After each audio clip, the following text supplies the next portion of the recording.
Good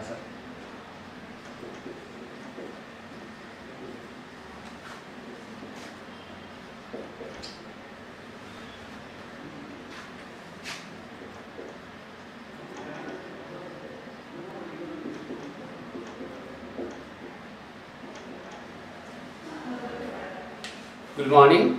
Today we are talking about the poem, The Lamentation of the Old Pensioner. Yesterday what we did is we discussed about the author himself and we get the slight introduction about the poem, right? So now, today, let's not talk about the author and let's start directly getting into the poetry. Now, what this poetry says, Lamentation of the Old Pensioner. Now what lamentation means is express, I already discussed this yesterday. Now what lamentation means is about expressing the sorrow, expressing the grief, right? If, for example, this camera is broken and I start expressing the sorrow, oh this was very beautiful camera and this camera was letting me reach the students, now it's broken, I'm very sad, upset. If I cry this way, what am I doing is I am lamenting upon the loss of the camera.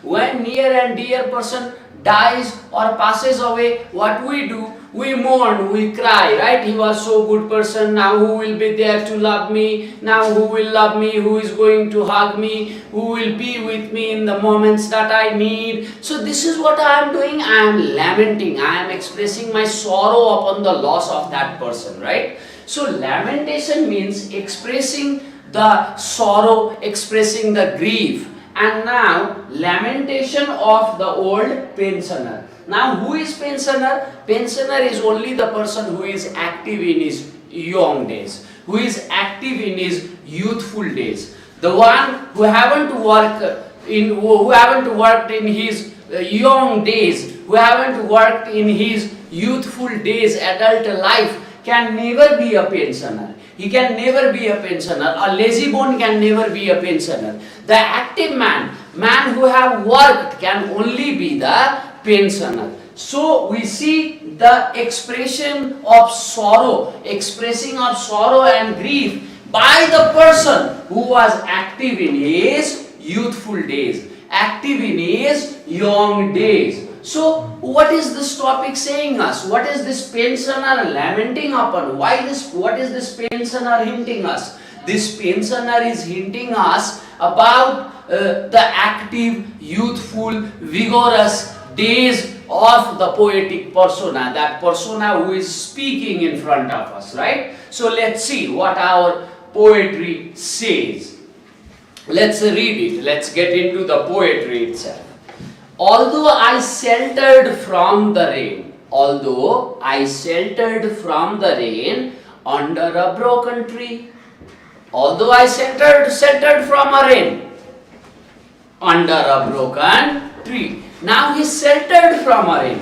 He is taking a shelter from a rain. It's raining, and now to be saved, to not to get himself wet and keep him dry, he is sheltered somewhere. But now where he is sheltered? The shelter he is taking, the refuge he is taking under a tree, and that tree is broken. That tree is itself broken. So we see here the first image. What is the image? Someone is trying to take a shelter. Someone is trying to save their head, right? But wherever this person went to take a shelter, went to take a refuge, that shade, that roof, that shelter is itself broken. So what it means is, the shelter is not sufficient enough to save this person, right? So we see this first imagery here. What is he doing is, he is actually presenting the sorrow and agony of the old age. The broken tree is green with the flowers and in its vigor. When is it? When it is in a lively condition. The broken tree is hinting us that his state is actually the worst state. He is himself broken. He is himself not in that vigor like the green unbroken tree. The shelter which he is in is itself broken. So with this tree, he is comparing his own status, his own age. What happens in our old days? You are like a broken tree, right? Who cannot blossom the flowers, who cannot grow their leaves, and who cannot grow the branches, right? So on. In the old days, the productivity is lost, and this is what poet means here. Poet is comparing, the poetic persona is comparing, telling the status of broken tree and comparing this status with his own old age. And now what he says, my chair was nearest to the fire. My chair was nearest to the fire. Now what does, in every company that talked of law or politics. Now first he says, although I sheltered from the rain, I sheltered under a broken tree. And then he says that my chair was close to the fire. Now what that means is, fire is a symbol of life. Fire is a symbol of energy. Fire stands for vigor, right? So he was saying his chair was near to the fire. That means he was full of fire inside him. He was full of glow. He was full of energy. He was full of vigor. The beauty was there. The charm was there. The strength was there. Okay, so my chair was near to the fire. It was near. It was with that vigor. I was with that vigor. I had that energy once. My chair was. He is using the past tense to say this. Why is he using the past tense? To indicate that this nearness to the fire, this fullness with the energy is no more with us. This was once there. So my chair was near to the fire. I was very much with the energy. I was very much with the vigor. I was very much with the strength. I was very much with the flourishing, booming youth, right? So this is what he says. My chair was nearest to the fire in every company. In every company that talked of love and politics. That talked of love and politics. That means he was near to ladies, love, and he was near to every social life of his time. Near to the love and politics. Politics, that indicates the social life. He was very active in his social life, right? And love, that indicates the intimate relationship he shared with the ladies in his youthful days, right? So what he says is, in every company that talked of love and politics, my chair was near to the fire. So in my youthful days, I enjoyed this energy. I enjoyed the social life. I enjoyed the life as a member of a society in full energy, in full vigor. I enjoyed that life very actively, and I also enjoyed the love life, the life with the other companion, the opposite sex, and every time I was full of energy and vigor. So what is he doing is, he is presenting the reminiscence of his past days. He is presenting the reminiscence of the yonders gone in this part, where he is saying my chair was near to the fire. See, he is presenting us the fragments from the earlier days. He is presenting us with the qualities that he once enjoyed, right? So he is here presenting the reminiscence of his younger days. And when we see this line in the beginning, although I sheltered from the rain, He took a shelter under a broken tree. From the rain under a broken tree. Here what we see is sorrow and agony of the present state. So what our poet is doing in the first stanza is, in the very first, he is presenting the sorrow and agony. He is expressing the pain of this contemporary time in which he is living, right? And after that what he is doing is, he is presenting us with the reminiscence of his younger days, with the reminiscence of the yonders gone. So first what he does is, he expresses his sorrow, expresses the pain, expresses the agony of his older days, of the status that he is now in. And in the later part of the same stanza what he does is, he presents us with the fragments from his younger days. He presents us with the reminiscence of the young days. My chair was near to the fire, again the reminiscence of the younger days. That talked of love, again the reminiscence of the older days, younger days. And politics, again the reminiscence of the younger days. So he brought how he told us, after expressing the sorrow of the contemporary time, he is now letting us know what he did in his youthful days. What he did, he enjoyed a very active love life, the sexual life, as well as the social life. This is what he is saying us in the very first stanza. And now coming down to the second stanza, what he says is, we haven't finished the first stanza yet. And the last line is, before time transfigured me. Let me read this stanza once again. Although I sheltered from the rain under a broken tree, my chair was nearest to the fire. In every company that talked of law or politics, before time transfigured me.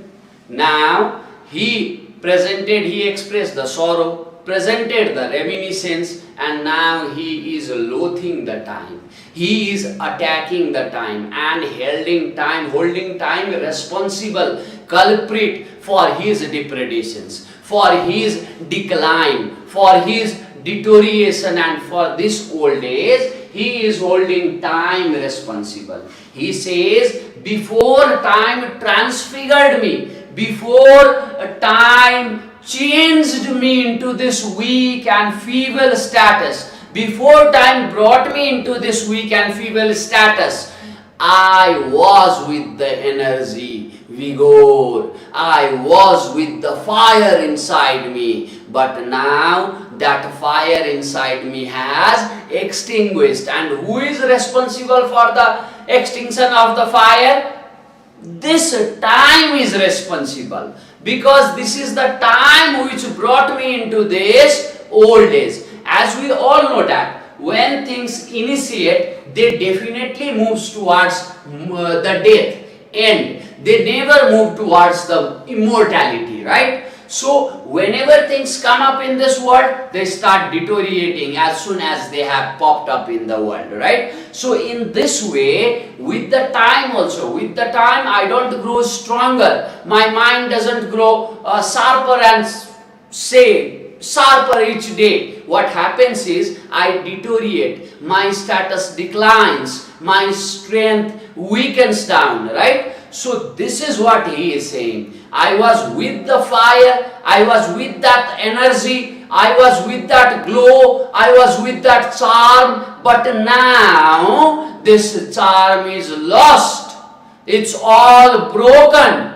It's not standing erected like it once was. It is now like the broken tree, which cannot even provide shelter to any person, right? Very much in a pathetic stage. So I have been transfigured. I was beautiful with green leaves and flowers all around. But now there are no leaves, there are no flowers, No one comes and admires me. No one comes to me for the shelter. The birds do not reside in a broken tree, right? The animals and plants do not address this broken tree. So now I am in that state, neglected, deteriorated, dejected, and very sorrowful. And who is responsible to do this? Time is responsible to do this. Before time transfigured me, I was full of fire. I was with the fire in me.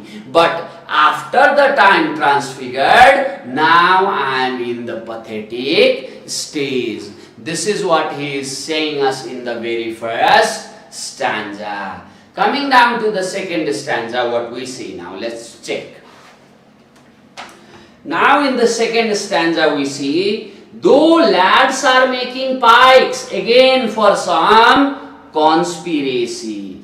Though lads are making pikes again for some conspiracy, and crazy rascals raise their field at human tyranny. My contemplations are of time that has transfigured me. So what he is saying is, people are busy in their own businesses, in their own matters, and though lads are making pikes again for some conspiracy, the world has another business. The world is going on with its own business. The world is on its own way, and crazy rascals raise their field. The political protests are going. The revolutions are going. People are concerned about the equity, equality, capitalism and Marxism, so on. There is concern about various different things in the world. People are carrying on varieties of businesses, right? So, among this chaos, among this, the political upheaval, among these varying issues of the world, among the central issues which have bothered lots of mind in the world, my contemplation are not of those issues, not of those conspiracies, not of those political agendas, not of those vital political issues. Rather, my contemplation, my agony, my sorrow is that of the time, because this time has transfigured me. Here in the second stanza, what he means is, he is quite sad and depressing, and most of his time he is complaining. What he is saying is, there are lots of other issues to take care of. There are lot of other agendas that world needs to concentrate on. People have various different, someone is running for the money, someone is running for prestige, someone is running to get a lady or a man, someone is running for food, someone is running for something. Some people are there with the leftist agenda saying that government should change. Some people are at the same time there with the rightist agenda saying the government should change. So in this way people are varying business carrying on, going on, right? But he is saying, these things are not of my concern. I give a damn to these things. I do not pay heed to these things. These things I don't want to listen about. These things does not matter to me. What matters to me is the time. This is the time what I am angry on, right? And why his contemplations are of time? I am thinking of the time. I am not thinking of other political, social issues of this contemporary time in which the whole of the world is busy. At the time, Ireland was busy reviving its own culture and tradition. This line also hints about the conspiracies that this British government used to have to rule the Ireland, and also the revolutions that was going on in Ireland. And he is saying, I don't care about those things. Those things do not concern me. What is my concern? What is grabbing my attention? What I am concentrated is in time. because this is the time that has transfigured me. So why should I care about anything else? I should care about the time first. This is only my primary concern. I am very angry, I am mad on time because this time has transfigured me. I don't care, I give a damn about every other thing. But what I concern is the time. This is what he is saying in the second stanza. In the first stanza, he showed us his contemporary current status and also contrasted it with his previous status, right? So in the first stanza, we see this contrast between the old days and the youthful days. And in the second stanza, he is saying that though the world is busy with varieties of affairs, I am not concerned about all those affairs. They do not interest me. What interests me, what is my concern, is that of the time. And why time? Why he is so much into the time? Why he is chasing this time so ferociously? Because he is angry with the time. He is mad on time. Why is he mad on time? Because this has transfigured him. This time has snatched away his fire, snatched away the energy that he possessed. And now let's come down to the final stanza of this poetry. Okay, there is not a woman turns her face upon a broken tree. Now he comes down to the contemporary, current status. Now, do you go and take shelter, refuge under a broken tree? No one does that. Have you seen the nest of this birds in the broken tree? No, no one goes there. Have you seen children playing in a broken tree? No, no one does that, right? So he is saying, I am like that broken tree, and now no woman looks at me. Young guy, they don't look to the older woman, very old woman, right? In the same way, the young girls don't look at the old man. So he is actually saying us the loss of attention that he is experiencing in his old days. There's not a woman turns her face upon a broken tree, and yet the beauties that I loved are in my memory. So now what he is saying, he is regretting his status. He is actually complaining about his status. He is saying, now no woman looks at me with infatuation. Now no one is attracted to me. All those beauties I enjoyed with, all those beauties I had a good time with are in my memories. They are not in the real life. Physically, they are absent. They are not here anymore in this physical plane. Where are they? They are in my memories. So what we mean here is, he is in loss of love too.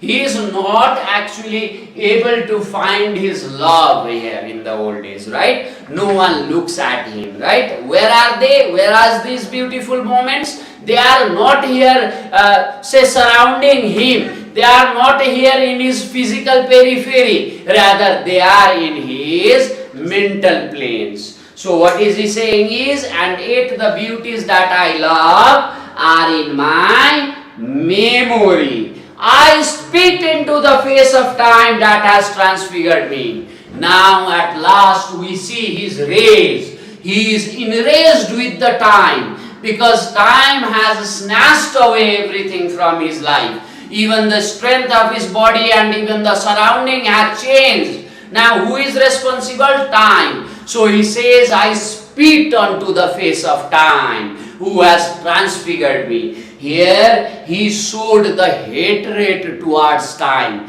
Here he portrayed his fury against time. So he is very much angry on time, and he is loathing time. He is enraged, mad on time. Why is so? Because time has changed him from active to inactive, from strong to weak, from full of vigor to emptiness. Now this is the time which has snatched away the strength of his bones. This is the time who has snatched away all the beautiful moments from his life. So this is all the time that is held responsible for his depredation, for his destruction. So he is saying, I spit unto the face of time. I don't want to look at its face. I don't want time anymore. This time has transfigured me. So in the poem what we see is that time comes with the inevitability of change. It means change over time is inevitable. With the age we all change. But our poetic persona, the person in the poem, is not accepting this change. Rather, he is resisting this change. He is resisting this change. Why is he resisting this change? He is resisting the change to just, we say that, to retain the beauties of the youthful days. He is not happy with whatever the moment he is in. He is not happy with the changes that come along. He wants to get out from this status and jumped into the previous era. So he is actually resisting the change that time brought, right? So the concern, the authors, the speaker's concern is with the fullness of experience, right? So he is aligning himself with to the fullness of experience. He is fighting the changes, right? Okay, so this is all about the poetry today. We will meet tomorrow for the question answer. Thank you, class.